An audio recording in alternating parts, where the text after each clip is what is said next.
Hey everyone, we are so excited to the reaction in the community for the pod. I need to take a moment of your time to tell you to please subscribe to the podcast on Apple Podcasts or hit the follow button on Spotify. We are in the humble beginning stage of our show and establishing a listener base is of paramount importance and will help us determine the frequency of future episodes. Thanks and enjoy the show.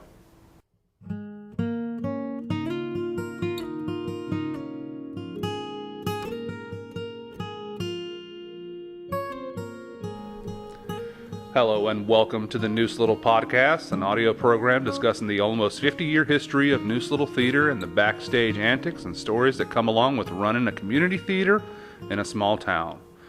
I'm your host, Matt Gore, and we are coming to you from NLT's stage and base of operations, the little log cabin located on the banks of the Neuse River in Smithfield, North Carolina. We lovingly refer to it as the Hut. Our 46th season, along with virtually every other community theater season in our state, has been postponed due to the COVID-19 pandemic, and in the meantime, we thought we would provide you with some additional content. I'm excited to have with me today a lady who has been a part of NLT for a very long time, and we're kind of shifting back. In our last episode, we kind of did the next generation after the initial members, and I told you we shift back, and we are. So with me today is Miss Jean Marlow. How are you doing, Jean? I am doing great. It's good to be here. Thank you for coming and telling your stories. Now, you've been a part of Neuse Little Theater for 43 years. Yes. We've interviewed Reggie, we've interviewed Joyce, and you kind of came along with that crew, right? Yes, I did. Joyce and I both started on the same show, Carousel. Okay, and tell me a little bit about that. Well, it was 1977, and I think it was the third or fourth year that the theater had been in existence. And I just read about it in the paper. I have always loved acting. I wanted to be an actress. Mm-hmm. So I thought, this will be my chance to at least try my hand at it. Right. So I went to the audition for Carousel and was in the chorus. And as they say, the rest is history. I've been doing it for 43 years. Now, you say, now this was Carousel. Now, you said you read about it in the paper, and you said you had always wanted to be an actress. Now, tell me a little bit about your childhood. Start at the beginning. Well, I was born in Wilson's Mills, so I'm a Johnston County girl, born and bred. And we moved to Wilmington for about a year with my husband's work, but I did not like it. I wanted to come back home. So I said, I want to go home. So he said, okay, we'll go home. So I have always lived in this area. Right now I live outside of Selma, between Selma and Micro. Okay. So in high school, I got a part when I was a junior. I got the part of Anna in The King and I, and that got everything started. Another girl and I both went out for that part, and our teacher was such a sweet lady. She did not want to disappoint either one of us. Mm-hmm. So I did one performance, and the other girl did one performance. That way we both got to be stars in the show, and I got bitten by the bug, and I've been itching ever since. That is interesting that she let you guys. Yeah, that is hard in high school when two people want the same thing, and yeah. So, moving on to Carousel. Now, you said you got here and you got bitten. You already had the acting bug when you got here, but it really intensified once you got to NLT. Correct? Yes. Okay. Now, tell me about that. Now, tell me about those moments or moment that you can remember about, like, I want to do this for as long as I possibly can. Well, it has just always been something I enjoy. People have hobbies and things that they enjoy through their life, and looking back, I think I can say that my entire adult life I have enjoyed doing theater. It's like you can become someone else for a couple of months, get to play another part, then go back to your life. Right. And about once a year, I start feeling the itch again, and I go out to auditions. You can't possibly get every part you go out for. That's impossible. And we're glad that we have enough of a turnout that you can't automatically get a part if you show up. Right. That is wonderful. There were a few years there when the theater struggled. And if you went out, you pretty much got a part, sometimes more than one part. Right. And I've just always enjoyed it, and you get friendships through the theater that you keep an entire lifetime. Well, tell me about your friendship with Joyce. Well, Joyce and I both started in the same show, and through the years, we've both been on the board of directors together. She's worked greatly with the ticket sales over the years and ushering, and I've done some of that. I've done a little backstage. But the ham in me likes being on stage. Right. You know, if you admit it, if you like theater, you like the applause, you feed off of the applause. Of course. If the audience seems to be enjoying your character, then you get even more into it and become that person. You just about have to do that. Right. You know your lines and everyone else's lines by the time you do a play, usually. Yeah, it's muscle memory by that point. And yeah, that rush you feel when a joke lands right how you want it, or a moment lands right how you want it. There's nothing like that feeling, is there? No, nothing. I do need to tell you one thing about the carousel play. Please do. I should never have come back to do another play after Carousel, because we did it, and we were doing it in a renovated school in Four Oaks, and they were working on the school at the same time. Well, when you go backstage, it's dark, and we went backstage getting ready for a part in the play, which is the clam bake. It was a musical, and we had the clam bake, and you went on stage and you danced around and you were singing, and my partner backstage in the dark grabbed the bucket, and you're supposed to pretend dump something on your partner's head. Well, he grabbed the wrong bucket. It had stuff they'd picked up off the floor from some of the sheetrock they had been working on. It dumped all over my head, gave a cloud of dust all over the whole entire thing. Well, a few seconds of shock, you know, naturally you experience, but then the show must go on no matter what. We continued with the dance, we continued with the singing. Were you covered in like and plaster I particles? was, yes, Yeah. and I just like, you know, and coughed and wiped it off my face and kept going. And the poor fella, I don't know if he ever came back or not, because he was just devastated that he had done that. He felt bad about it? He felt terrible about it. The only problem, we did fine, I was okay, but I was afraid to wash my hair because this was sheetrock. I didn't know if cement was mixed in with it. I was afraid to put water to my hair. Really? When I got home. Yeah. I washed my hair 3 times that night, hoping and praying that I would have hair the next morning. And so really, that should have turned me off. But it was too late by that point. I went back the next year and did another play. Now, you told us about Carousel and stuff like that. What are some more? What are some more that are ones that you really remember from back in those early days? Okay. Well, some of my favorites, back in 1981, we did Fiddler on the Roof. The musicals and the comedies are the ones that I've always been drawn to. Fiddler on the Roof was a musical, and I played Yenta, the matchmaker. That was a fun role to do. She found matches for the young girls in the Russian village. Well, at auditions, we were supposed to, of course, use our Russian accent. Well, I'm a Johnston County girl, and most of the people that came to apply were from this area. I told the director, I said, I'm sorry, but this is going to have to be Southern Russia because I cannot do a Russian accent. So I got a part in that, and that was everybody. Yeah, that was a lot of fun, but it was Southern Russia. It was. Then Dearly Departed was one of the main shows that I enjoyed doing. We did that twice because one year, I want to say it was 2004, but somewhere in there, we did the audience favorites. So we had the audience vote the shows that they most enjoyed seeing, and that season, the shows we did were some of the previous favorites. And Dearly Departed was a comedy. It was very funny, and that was one that they chose for us to do again. So I actually played the wife and mother in Dearly Departed on 2 different occasions. That must have been interesting playing a role twice with 2 different casts. It was. Well, we had a lot of the same cast come back. Not everyone, but we did have some of the characters that were able to be in both productions of that. And in the first scene, it's called Dearly Departed. In the first scene, my husband passes away. It takes the entire play to bury that poor man. We are what you would call a definite dysfunctional family, and it's hilarious.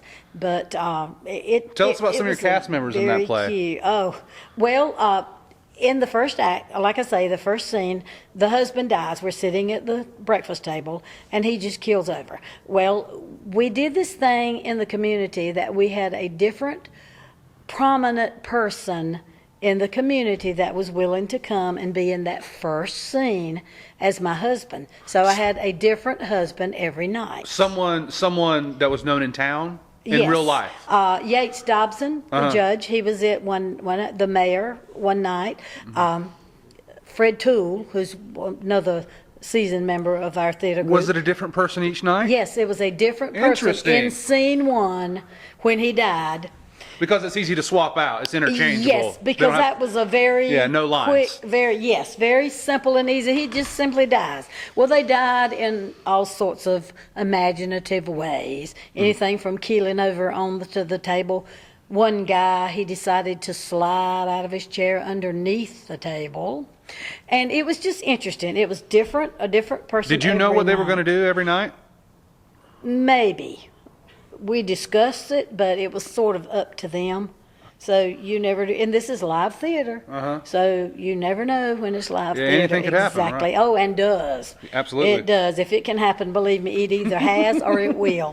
So that was very interesting when we did that too. And buried him at the very end. We had the casket and all at the very end of the play. It was a transitional role for me in that I started out upset with him because he died, and then we had to go all through these things to get the poor man buried. The family just wouldn't cooperate, but in the end, at the very, very end, there's this poignant moment where she admits that she actually is going to miss the old fellow. So we had that moment. Right. It was good. It was a good play. A little bit of dramatic sprinkling in that comedy mayhem. Yes, yes. Okay, so tell me about the next one on your list, Miss Jean. Well, another one of my favorites was Little Women. We did that in 2010. That was directed by Tony, was it not? Yes. And Tony, all of our directors are wonderful. We have some great quality direction going on in our theater group. And just to put a plug in, if you've never been to one of the Neuse Little Theater productions, shame on you. You hear that? And you need to come, because I guarantee if you will come, you will get something out of it, you will enjoy it, and you will want to come again, because we work really hard to put on good quality shows. But getting back to Little Women, I played the part of Aunt March. Well, she is, for those of you who are familiar, she's sort of this feisty, aristocratic, sort of not always very nice lady. I was not hateful, but I was not always the sweetest thing in the world. You didn't mince words. Either. No, I did tell it like it was. But still, deep down, she loved those girls, and she cared about them, and that was a very cute role. I enjoyed playing Aunt March. Who were some of the girls? Do you remember some of the girls that were in it? No, you ask hard questions. Listen, this has been Emily Radford was one. 43 years. I mean, I'm entitled to forget a few it's okay. things now. No, it's all right. No problem at all. One interesting one that I would like to share with the audience, back in 1995, we did a little-known play called The Diviners. Never heard of it. And, well, a lot of people hadn't, but we had a pretty good turnout for that. But in the auditions, I just wanted to be a part of the play. I like the little small roles, being one of the townspeople, come and go. I'm fairly lazy, so I don't like to have to work really hard, learning a lot of lines. As I age, my brain does not like to learn lines as well as it used to. But in this particular play, I auditioned for whatever part. And my niece, who was in her teens or early teens at the time, also decided she wanted to try her hand. So she came out and auditioned too. She was, like I say, a teen. And the director, when he cast the play, he cast me in the role of an aunt and my real live niece in the part of my niece in the play. Okay. And he did not know that we were related. That's awesome. It was, and that is a memory that she and I share and talk about to this day, because Who was the director? we Do you remember? got to do that. I do not. I'm sorry, It's I fine. can't keep It's up okay. with all this stuff. No, it's fine. We're grateful for the stuff you can provide I us. just cannot remember exactly who directed that one either. But No problem. he did a good job in casting niece and aunt in the Good part eye, I and would in say. real life. Yes, he did. Now, all right. Tell us about, when you think about the people here at NLT and your friends like Reggie and Joyce, Darius, and all that. What are some memories of you with them, like you and Reggie? Have y'all been in a lot of plays together? Yes, we have. Yes, Tell we me have. about you and Reg. Well, several of the men that have been here over the years have played my husband. I've kidded some of the men about, well, I have had a real life husband for 25 years until he passed away, but I've had many theater husbands. So Fred and Reggie and Darius and now I can't even remember. See, so many men, I can't even keep up. What are some of your memories with Darius or Reggie? Just the fellowship and the camaraderie. You can see years between a play. You might see them on the street or see them in a restaurant, and that connection is still there. You've got memories together. You'll talk about the play that you've been in or some memory that you share from the play. Sitting backstage during rehearsals and during performances, we reminisce and we talk about the years that we've got together and some of the memories that we have of the play. Okay. All right. So now, what is have you done any dramatic roles shifting from the comedy and stuff? I know Aunt March is on the border there, but some dramatic roles that maybe you remember that kind of like maybe you were cast against type, as it were. Well, no, not really. It's actually a lot of fun to play a character that's not like your normal self. Yeah. Because you do have to really get in character and become that person, even off stage, so that you don't break character and forget to get back in character when you go back on stage. But I've played everything from a townsperson, I've played a mayor's wife, I've played a nun, I've played, back in ancient Rome, one of the women that's owned by a rich Roman. Is that a funny thing And happened on the way a to funny the thing happened on the way to the forum. That was the second play I ever did. Also with Joyce. Yes. And this servant, slave of one of the rich men in the town, decided he wanted his slave to pick him out a wife. So he goes to this man who owns a bunch of women and to pick out a wife. And I happened to be the one that he picked for this particular play. That has been many years ago and many pounds ago also. All right, now, Miss Jean, we were talking off mic about some early days at NLT and how you guys, some early logistical stuff. So tell me a little bit about that, how you guys shifted the stage around and this pillar to post stuff. Okay. First of all, for many, many years, we did not have a place that we could call our home like we do now at the Hut. So we would do a play and we'd have to get an agreement going with the school that we were going to be doing it in. We'd move from school to school. We've done them in Four Oaks and Wilson's Mills and Smithfield area, several of the schools. And what we would have to do when we got ready to rehearse, we would have to come in, move the tables and chairs out of the way, especially if it was like an elementary school, to where their lunchroom served as their stage area also. So we would have to move everything, have our rehearsal. Then before we left to go home, everything had to be put back for school the next day. So we would spend the first few minutes and the last few minutes moving around tables and chairs, getting ready for rehearsal and cleaning up after, because we had to leave these schools in condition for the very next day. Mm-hmm. So we couldn't leave trash, we couldn't leave things sitting around. It had to be like we found it. Right. Or better in some cases.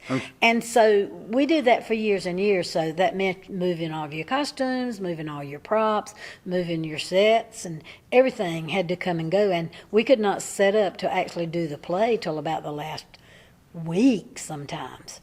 And so that was very hard. We were happy people when we were able to lease the hut down by the river, the log cabin that we now call our home.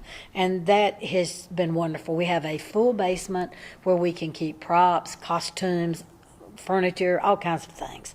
But upstairs, where we actually give the play, it wasn't until a few years ago that we actually got permanent seating in here that we could bolt down to the risers.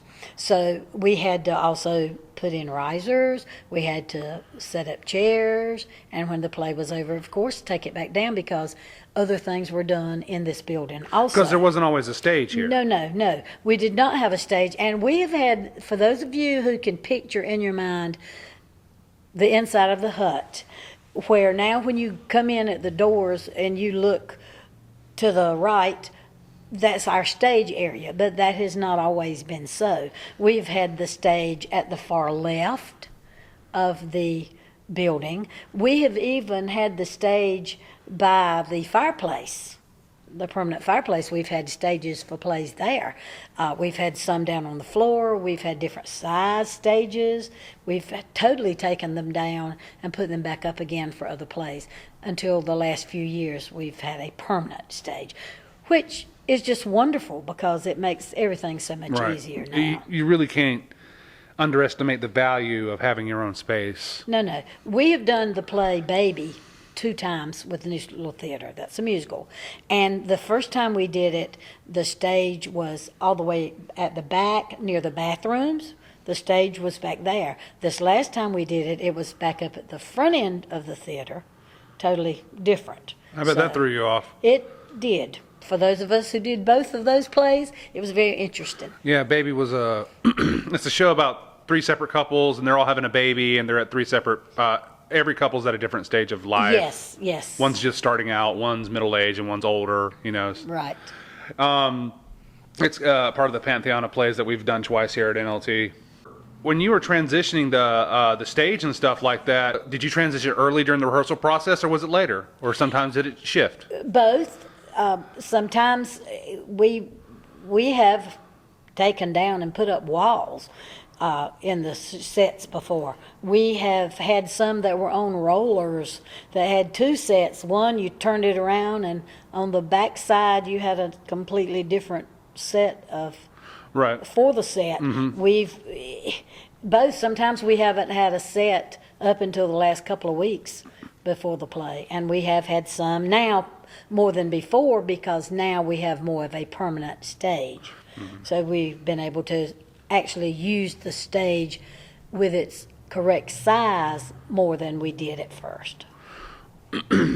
And yeah, when you mentioned as a director myself, I always get nervous when you do a show and you're loading in the week of Tech Week or something like that. Oh yes. So you've got maybe 4, 5, if you're lucky, days in the actual space that you're going to perform the show. Yes. And from a director's point of view, that always makes me really nervous because it's like I see it in my head and I can't see it up there until we're there, and we're 4 or 5 days out. So that always gives. But that is for theaters that don't have their own space. That's usually the case. And that's also where I've learned a lot too, because there's some things that are in your head, and then when you get up there, like, that's not going to work. So you have to adjust on the fly. Right. It's always an important skill to have in theater. And when it is live theater, be prepared for anything. Yeah, you're in the moment with those people at that moment in time, sharing that moment. And yeah, talk about some crazy things that's happened to you during this live theater we're talking about. Okay, well, first let me tell you of one that I was not on stage for, but I will never forget it. Okay. A seasoned actor, and I cannot tell you his name because it's been many years ago, but he was on stage by himself doing this little speech, and one of the walls fell down. Whoops. Yes. And this guy was good. Of course, backstage, we hear this noise, and everybody just kind of panics and looks at each other with our mouth hung open. What happened? Anyway, this guy was so good. He said, I knew that if I kept staying in these cheap hotels, something like this would happen. And He turned around, went to the door of the set, stuck his head backstage and said, would somebody please come and help me put this wall back up? One of the stage hands came from backstage, helped him put the wall up. He thanked him. The guy Thank you, left. stranger. He turned around and said, it's so nice that there are nice people in the world. And he kept right on with his part, never skipped a beat. That's it was how you do it. fantastic. When it's live, you have to be ready for anything. And you don't aspire to those moments. You don't want them to No. happen. But when you're able to really save it, that's the actor's version of top plays on ESPN. Yes, is those absolutely. are those saves where you're just like, gotcha. And when you're doing a play, by the time you get ready for this play, most of the time, you know your part, and at least the majority of the other people on stage with you at the time for any given scene. If someone skips lines or gets lost, or sometimes one of us will get the deer in the headlight look, and the other character on stage says, oh no, they're lost.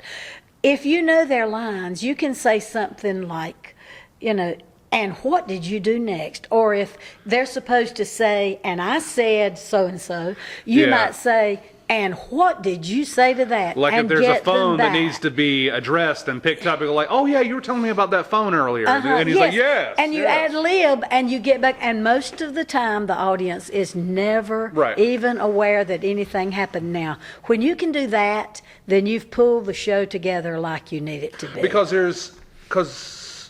there's an element of trust there. Yes. Yeah, you're trusting the other person. Like, I know it's fine. Just go with me, and I'm going to lead you back on the road, and we'll be fine. Absolutely. Absolutely. I know in one play I was doing, I love corn dogs, okay? Okay. We did a play that involved me eating a corn dog. Well, for the last 2 weeks, they wanted you to be in character as much as possible, so I ate a corn dog at every rehearsal. I got to the point that I did not want to even see a corn dog. And one night I choked a little bit. Well, one of the other actors on stage happened to have a bottle of water sitting there for their character. Well, I coughed a couple of times and I said, hand me that water. This blame corn dog's going to kill me before my time. And I took a swallow or two of water, calmed down, and kept on going. But it was about a year after that play before I would even think about eating a corn dog again. Eating on stage, for me, is a challenge. Yes. There's several aspects of acting that I think I'm okay at, but that is not one of them, where I'm just like, eating on cue is just like, Yes. oh. And you never know what might happen. Just like that, I did not plan to choke on that bite, but I did. But the audience, I hope, thought that it was a part of it because everyone handled it well. I remember on Miracle Worker, by the time of the second week, we were eating the big dinner scene at the top of the play. And by the second weekend, those mashed potatoes that we had got from KFC were starting to just go a little bit. Oh, yes. And I started to do the Al Pacino method of eating food. Yes. For those of you who don't know, if you've seen The Irishman on Netflix, and his character, Jimmy Hoffa, is supposed to love ice cream, but you can really tell in the film that Al Pacino, the actor, hates ice cream. He was like, oh, gather around, everybody. We're going out for ice cream. Ice cream. Got this big old Sunny. All right. And then he just takes a little nibble of it. Right.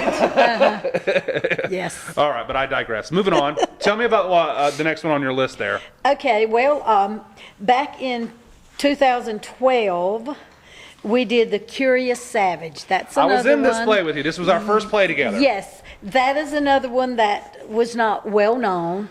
But in that play, everyone in this house was a little, shall we say, odd. Yeah, let me set it up just a little bit for you. And unique. Yeah, it was directed by Stephanie Varon, and it was about a woman who was coming into this home for special needs people. And there were about 6 or 8, and they all had unique unique abilities and unique special needs. One had an invisible scar. He thought he had a scar on his face, and he always covered up his face, but in actuality, he had no scar. What was unique about your character in this group Well, home? I played this quote unquote crazy artist. I could not paint, and I still cannot paint, but my character, every night, she'd sit at the back of the stage and work on her painting that she thought was just a masterpiece. And from time to time, someone would say something to me, or I would just get up and start talking about things I hate.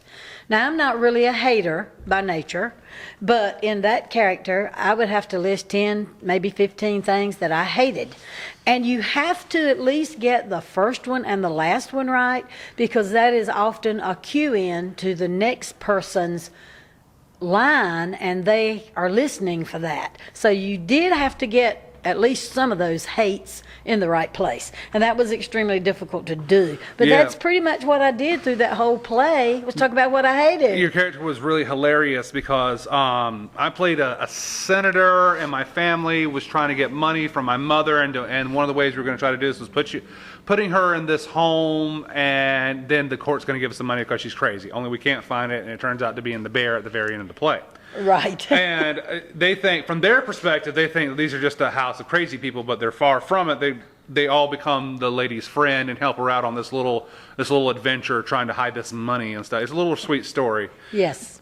Now, at the very end, there's this great little mise-en-scene where it's my favorite part of the play for sure, where all the characters, they kind of, what's the way to describe it?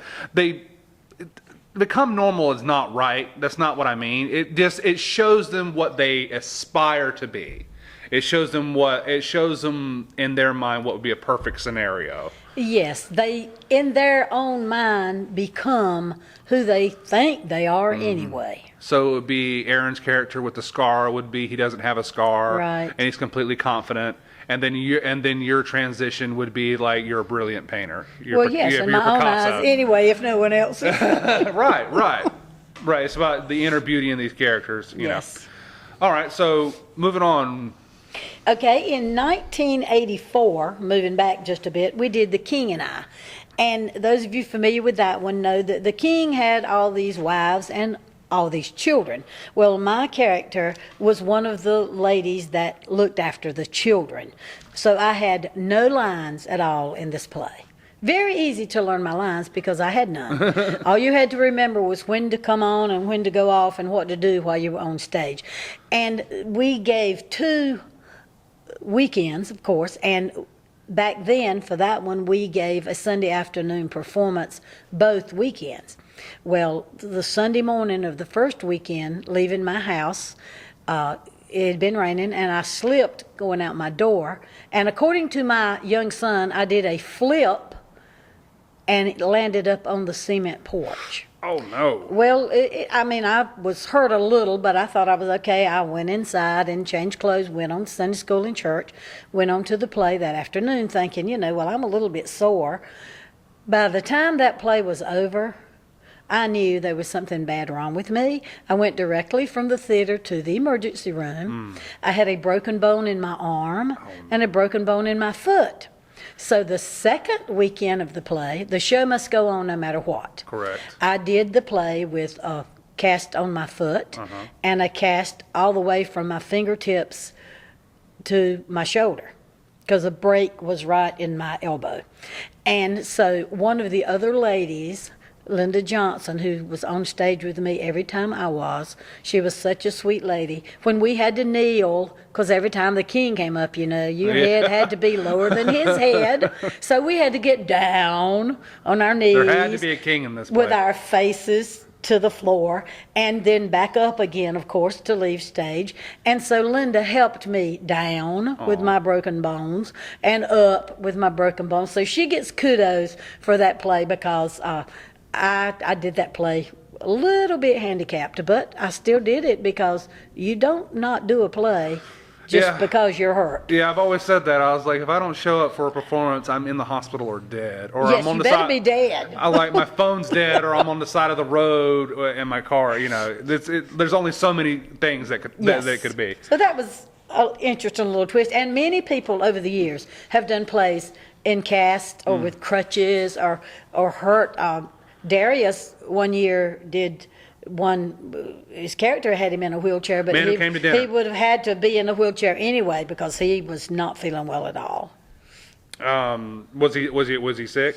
I don't know. I won't say if that. I think he had shingles Okay. at that time, and they're painful. Yeah. And but he is a trooper, and you never know it when he was on stage. We knew because we knew, but other people did not. They had no clue that man was in pain, but he was.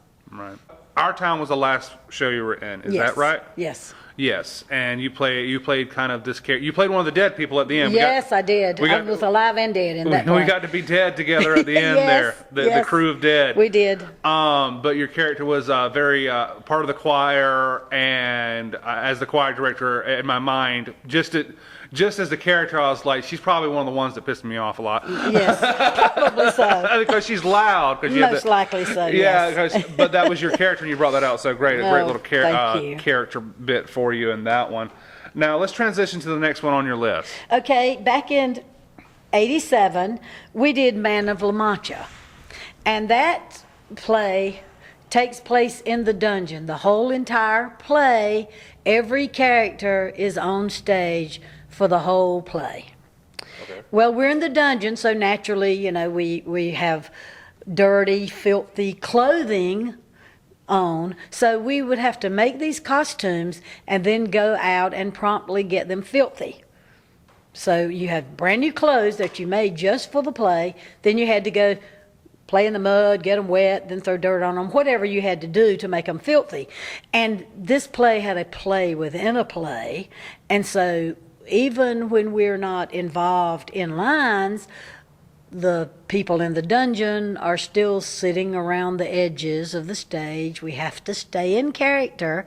You have to pay attention to something that in rehearsals you've already seen a couple of hundred times, it feels like, but you still have to be in character because the audience has not seen it before and it has to look authentic. That was a very challenging role, but yet a fun role to do.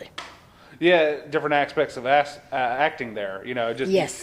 Training different muscles than you're used to. Yes. Okay. So then in 1989, we did what we called a 15th musical review. Right. We had been doing the theater for 15 years, and we did some excerpts from some of the musicals we had done. It was a musical review. So we decided that we would do that on the outside stage down by the river. So it was the summertime. A lot of Yeah. Just to preface that, a lot of people suggest shows that are done in the kind of stage out by the river, and Miss Jean is about to tell you why we don't. We've done one. That was our first and our last because the mosquitoes just about ate us up. The town actually came by with their trucks to spray Everybody. so that we could stand to be out there for rehearsals and then for the performances because the audience, of course, is sitting out there also. And, you'll say a line and swat a mosquito, and someone else will say a line and squat two mosquitoes. It was very interesting, but we only did one out there. It's Yeah. a nice stage, but no. Yeah, there's several times what they've suggested. I remember Midsummer was briefly talked about being done out there on the time, and that would be awesome except for the mosquitoes, yes. Yes. And it was very nice of the town to give everybody a free hit of pesticide, in the audience. Well, we just about begged. I mean, if we had to, we would have gone up to that town hall and begged if necessary. There's a mob coming down the street about the mosquitoes. Yes, yes.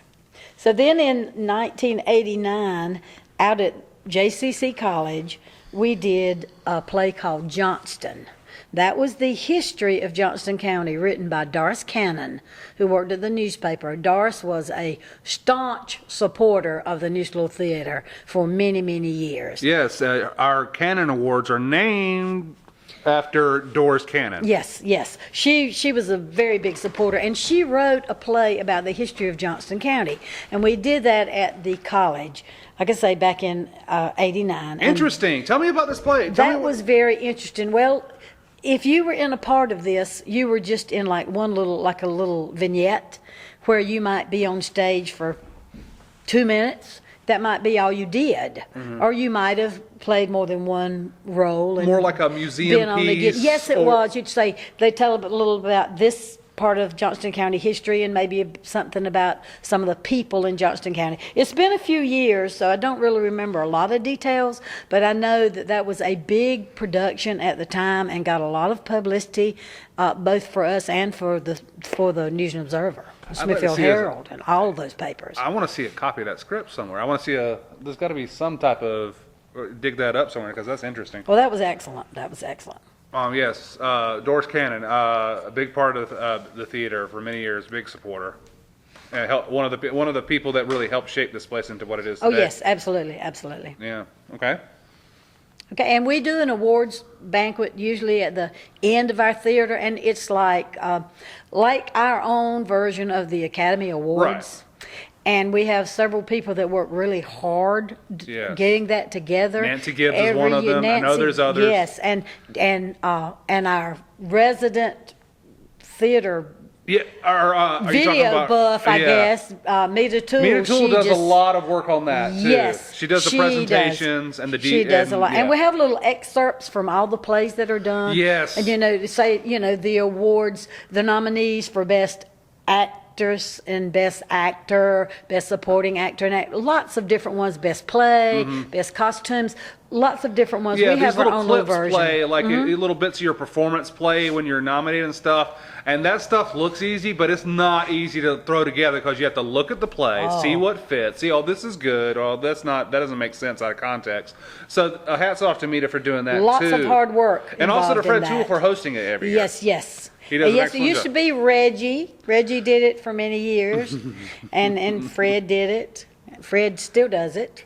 He does a great job, even with his corny jokes. Oh God, those jokes! I was just like, someone suggested to me that we should have Fred on the podcast, and we most definitely will if he wants to come on. And I was just like, if he tells one of his jokes, I don't know if there's actually enough digital space that we can fit it on a computer. So, him and his jokes, man. Every once in a while, there's one that's really funny, and then every once in a while, there's one just like that just goes off a cliff. I'm just like, wow. But we love Fred. Fred also is not only in shows. He was in not as much now, but he's always here checking out the AC. He's always here checking out the electrical equipment. Very handy around. Fred Toole is also one of these people where he helped shape this place into what it is today, and we couldn't do it without him. Yes. Now, before we wrap up, I wanted to talk about, because your grandson has been in several shows. Yes. Adam, what's he up to these days? Well, he is going to school to become a nurse. He wants to be a male nurse with children. He loves children, and they love him. He's always, even as a small child himself, he always got along good with the kids. He was never one of those ones that, would fight with all the kids. He always got along good, and still does. He's doing that and working. He manages a Chick-fil-A in Garner. That's all. And also going to school part-time, trying to get his nursing degree. Of course, this COVID-19 has thrown a little wrench in a lot of things this year. But he's done good. My son did several plays with me. So you've had three generations. Three generations of Marlows on the stage here. My son did plays with me when he was younger. Then when he got to be a teenager, other things, like sports and girls became more important. And then my grandson has done several with me, and it's great. I love passing it on. Someone from each generation. The next generation is still a little young, but if I'm around, I will be working on some of them. There you go. 4 generations of Marlows on stage. That'll be quite something. That'll be quite something indeed. Now, you mentioned it briefly. I wanted to circle back to it, and that's you always get. You said at the very beginning of our interview that if you go a certain amount of time, you start to get the itch to get back on stage again. Yes. So you, with this all that's going on, you must be getting that itch. Oh, I can hardly wait. I've seen a couple of people outside and one inside of Walmart that have done plays with me, and the first thing we mention is the theater. I mean, it's an automatic thing because that's the connection you have. And all of us have said, it's time to do a play. I miss it. We want to do another one. I am so ready. If you just give me a part to let me walk on stage and kind of wave to the audience and leave, that'll be okay. I'm still in a play. Oh, we'll see what we can do. Thank you.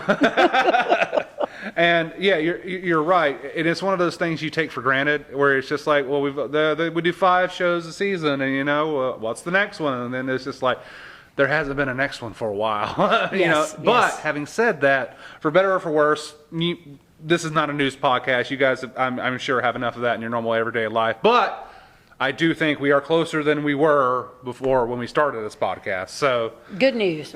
now this is a time delayed release podcast, so we could release this in 6 weeks and everything has gone completely to hell. But we'll see what happens. No. I refuse to believe that. Well, positivity is what we need right now. Right. So like you, I'm going to choose to be positive. Yes. All right, Miss Jean Marlow, thank you so much for coming down here and sharing your stories with us. This has been an absolute pleasure, ma'am. Thank you. I have thoroughly enjoyed this trip down memory lane. Yeah, that's what they all say. It just jogs all those memories back up, and that's Yes. what we're trying to get down on audio right now. Okay, we're going to wrap it up there, ladies and gentlemen. I'm going to give you a reminder to please subscribe to the podcast on Apple Podcast. If you have the app, if you have an iPhone or any other Apple device, there's a free app, Apple Podcast. Search for our show. Hit the subscribe button. It's really easy. It doesn't cost anything. Now, if you do not have an Apple iPhone, I suggest you use Spotify. And even if you have an iPhone, Spotify is still a really good app. And on that, just open the app, search Neuse Little Podcast in the search bar, and hit the follow button. And you will automatically get episodes to your phone. You can choose to download them so you can bring them with you on a trip, or you can choose to stream them whenever you want. So I just want to have a quick reminder about that. Thanks. Credits for the show. Host and creator is Matt Gore. That's me. Our producer is Toole. Our editor is Toole. Music is by Cody Walker. Please follow, and subscribe to Cody Walker Music on Facebook. He does a show every Friday night during this pandemic, and he does requests and all that stuff. He lives in Pennsylvania now, but he is from Smithfield, North Carolina, and was kind enough to do some music for us so we don't get sued and use canned music, because people are pretty finicky about that nowadays. All right, for Neuse Little Podcast, I'm Matt Gore. We'll see you later.